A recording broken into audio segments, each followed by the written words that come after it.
Last Saturday morning, our lively and energetic group at Torah Study discussed the rape of Dinah, Genesis chapter 34, and I've put a link in the Facebook post. I asked the group to imagine the story after listening it from Dinah's perspective. Dinah's raped. Her brothers exact a horrific revenge against her rapist's family and tribe.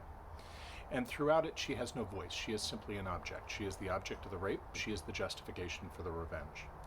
In listening to the voices in Torah Study, and we privileged the women's voices on Saturday morning, what was fascinating was that the understandings, interpretations, and perspectives on the story matched the understandings and interpretations and perspectives on modern rape stories.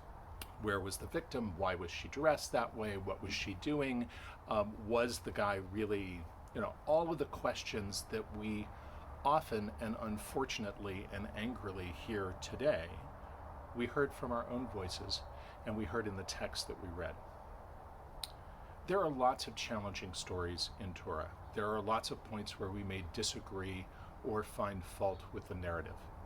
What Saturday morning taught me was that if we embrace those moments, if we move toward those tensions, we can actually learn something about modern life. And an ancient text becomes timeless because the questions it asks are the same questions we ask today. What are the Torah studies that you find challenging? What are the parts of the narrative that you would prefer to reject? And I invite you, in response to this message, to share those stories, to share your frustrations, and to ask yourself, what would it mean to move toward that story and toward those challenges, and how might it inform your understanding of modern times?